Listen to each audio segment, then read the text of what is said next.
Den her video handler lidt om, hvordan man konserverer mad på en måde, som gør, at det kan holde sig i meget lang tid.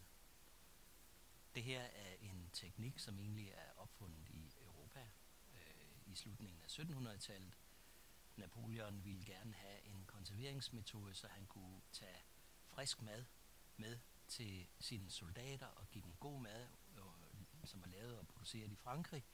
Og så var de stærke og dygtige til at slås og kæmpe, når de så kom langt væk hjemmefra. Og de var ikke afhængige af at skulle finde mad der, hvor de kom fra. Der var en franskmand, der vandt, og måden det virker på, det vidste man ikke dengang, at det havde noget med at gøre at slå bakterier ihjel. Det kom først meget senere, men man fandt i hvert fald ud af, at det her, det virkede.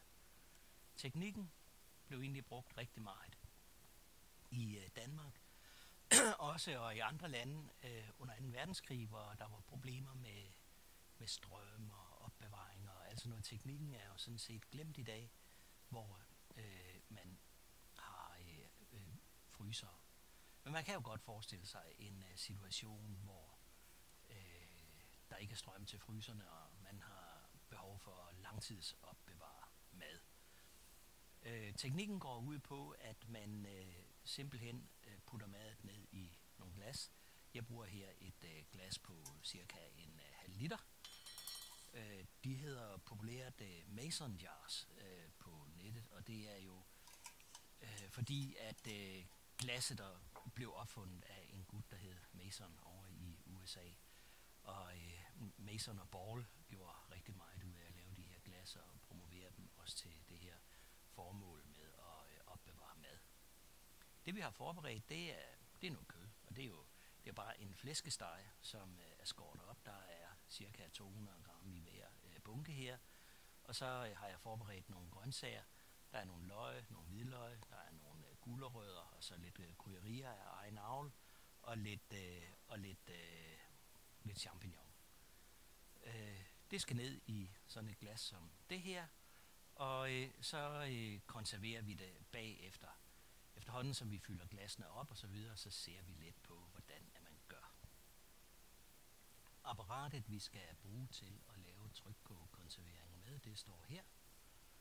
Den jeg har her, den hedder Presto, og jeg har købt den på Amazon i USA, inklusive importafgift og porto og så videre, så koster den omkring 1000 kroner at hente hjem til Danmark.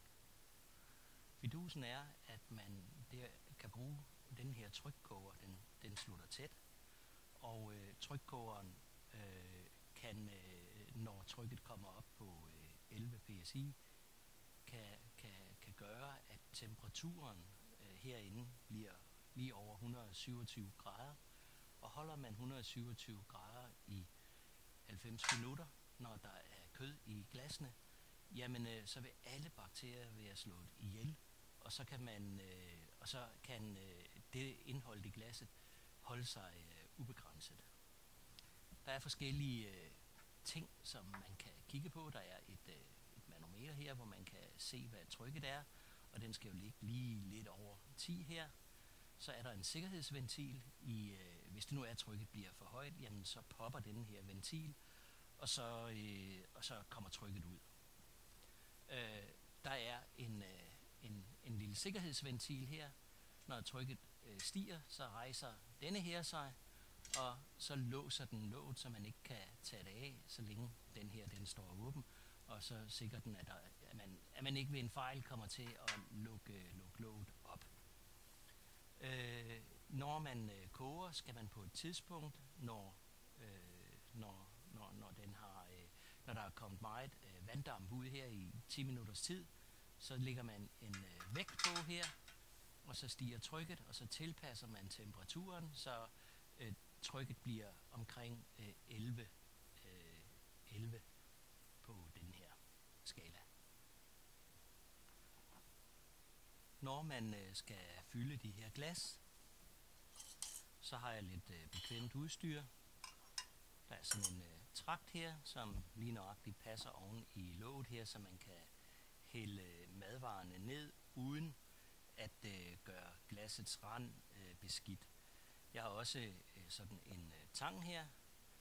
Den her tang, den er rigtig god og kan bruges til at håndtere glasene med, når de er varme og sat ned i trykkogeren. Låget her har sådan en lille plastikkant indbygget her, og man lægger det bare på her løst, og tager også rammen her og skruer på løst. Det skal være sådan, at der kan komme lidt damp og andre ting ud fra glasset. Og hele fidusen er, at når man så er færdig, og man har taget glasset op, så efterhånden som det køler ned, så bliver der skabt undertryk inde i glasset, og så vil det her låg suge sig fast, og så sidder det fast, og så behøver man strengt taget ikke den her ramme mere. Det ser vi på. Glassene har været en tur i vaskemaskinen, og jeg har lige taget dem op. De har fået den højeste temperatur, som vaskemaskinen kan yde. Og så har jeg brugt trakten her til at putte kød, grøntsager, som er løg, hvidløg, gulerødder, krydderier af egen have og lidt champignon. Og så har jeg også kommet en smule majs og lidt ærter i. Og egentlig så synes jeg, at selleri er også rigtig lækker at putte i, men det er ikke lige sæson for selleri nu.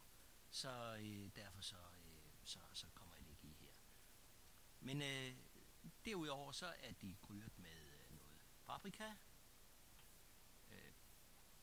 hele peberkorn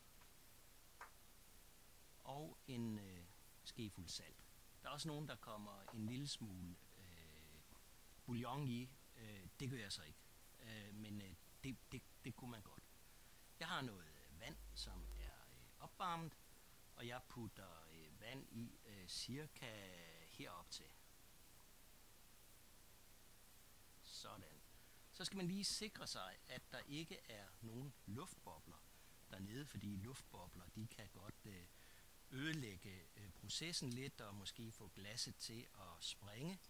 Så jeg stikker lige en ske i og prøver at røre lidt rundt nede i det, sådan at luftboblerne kan komme op. Så tjekker vi lige, vandstanden er faldet en lille smule, så jeg kan godt komme en lille smule mere vand i. Der findes en særlig målepind, man kan bruge som indikator for, hvor meget vand man skal komme i, men jeg prøver ikke at hælde mere i end cirka hertil. Så er jeg klar til at lukke, og det jeg gør, det er, at jeg lige dypper sådan en lille stykke papir her, eller køkkenrulle i eddike, og så sørger jeg for, at kanten her, den er ekstra ren. Og jeg kigger også her på låget, og jeg tager også lige og rengør gummikanten her ekstra. Det er for, at det kommer til at slutte så tæt som overhovedet muligt. Så kommer jeg ringen på her, som holder låget på plads, og jeg skruer ikke hårdt i, bare sådan at det binder en lille smule. Som du ser, jeg kan godt skrue hårdere i, men det gør jeg ikke. Jamen, så skal vi bare fylde resten af glassene, og jeg har 12. Jamen, så er glassene fyldt op, og vi er klar til at putte dem i trykkogeren.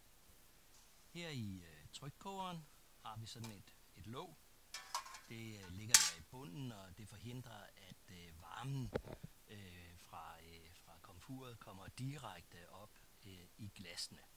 Så skal der puttes vand i, og der er et lille mærke, der ligger omkring her. Og det mærke, det skal vi fylde vand op til.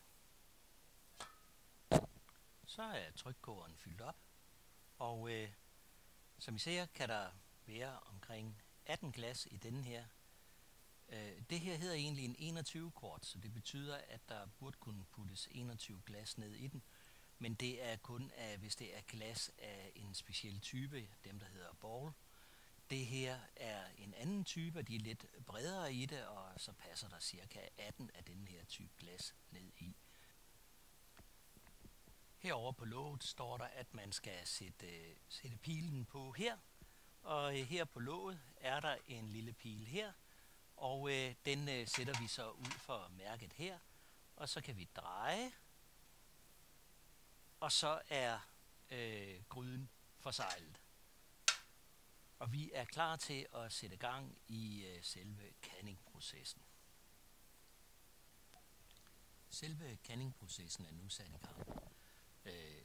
Der er fuld blus på komfuret, og det jeg venter på, det er, at det begynder at koge. På et tidspunkt så rejser låsen sig op her, og så giver jeg den 10 minutter, hvor den udsender damp, og derefter sætter jeg vægten på. Vægten, der følger med, den er lavet til atmosfæriske forhold, der ligger under 1000 fod, det vil sige omkring 300 meter. Hvis det er, at man bor i højere luftlag, jamen så skal man have en anden vægt, der passer til den højde, man bor i. Men i Danmark, der har vi jo ingen steder, hvor der er over 300 meter. Så derfor så er den, der følger med her, den er fuldt ud tilstrækkelig, og den kan bruges.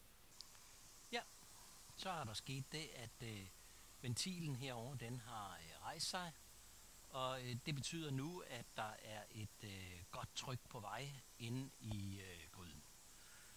Det jeg gør nu, det er at lade den stå og blæse ud i cirka 10 minutter. Det sikrer, at alt det luft, der er derinde, bliver presset ud, og det, som der så er tilbage i gryden, når vi sætter vægten på, det er vanddamp. Jamen, køkkenuret har ringet, og der er gået 10 minutter, og det er nu tiden til at sætte vægten på. Jeg sætter vægten på der, og så vil trykket stille og roligt, som vi kan se her, begynde at vokse. I gamle dage var man jo rigtig bange for, at sådan en gryde skulle eksplodere, og der var frygtelige historier om gryder, der eksploderede og slog folk ihjel. For det ikke sker, så er der jo den her sikkerhedsventil, som sørger for, at hvis trykket skulle blive for højt, så vil den her poppe ud og sikre, at gryden ikke eksploderer. Efter jeg kom vægten på, kan I se, at nu begynder trykket at stige. Og så snart den er kommet op omkring 11, der er et lille mærke her omkring 11, så vil jeg regulere temperaturen sådan, at den forbliver over 11. Hvis det skulle ske, at trykket falder under 10, så bliver jeg nødt til at starte hele processen, eller tiden, som den skal være under tryk, bliver jeg nødt til at starte forfra. Her er der tale om kød, så der anbefales, at man opererer med en tryktid på 90 minutter. Så det vil sige, at 1,5 time skal trykket være over 11. Så er der gået 90 minutter, og jeg slukker for varmen. Det der sker nu, det er, at jeg lader det simpelthen stå, som det er, og så skal varmen stille og roligt falde ned. Jeg ved, at det hele er klar, og at jeg kan åbne låget. Når låsen herovre den er faldet ned, så er temperaturen faldet, og så kan jeg tage låget af. Grunden til, at det skal varme langsomt ned, det er, at der selvfølgelig er et kolossalt tryk derinde, og der er nogle glas. Og det skal have lov til at stabilisere sig og stille og roligt falde til ro derinde i gryden. Så derfor så lader jeg det stå, og når den lille knap herovre der, den er faldet ned, jamen låsen, så vil jeg åbne og tage indholdet ud. Så er låsen herovre faldet ned, og det betyder, at man kan åbne låget. Først tager jeg vægten af, så lukker jeg låget op. Sådan. Og så kan jeg tage glassene ud. Til det formål, så har jeg det her værktøj, som jeg har købt på Amazon. 20 € tror jeg. Og det er meget godt, for der kan man nemlig bruge det til at løfte glassene ud. De er jo meget varme. Og stille dem til afkøling. Desværre var et af glassene væltet, og væsken var faldet ud af det. Det kan ske, Og det jeg gør, det er, at jeg stiller det i køleskabet, og så spiser jeg det i løbet af ugen. Det skal nok holde sig en uges tid. Det andet, det lader jeg stå og køle ned, så man kan se, så bobler det lidt i glassene, og det er meget almindeligt. Det er varmen, den skal have lov til at falde til ro. Der er nede i det. Glassene har stået natten over, og det sidste skridt, man så gør, inden at man stiller dem på lager i 10 år, det er at vaske dem. De to her har jeg vasket. Man trykker også lige lidt på låget her, for at se, om der er undertryk i glasset. Hvis der ikke er undertryk i glasset, jamen så er det bare inde i køleskabet, og så spiser man det i løbet af en uges tid. Det kan fint holde sig. Den her, hvor vandet var løbet ud, og som havde været væltet, der er undertryk derinde, og der er ikke noget i vejen for, at jeg gemmer den her til senere, men jeg spiser den nok i morgen. Ja, så skal glassene rengøres.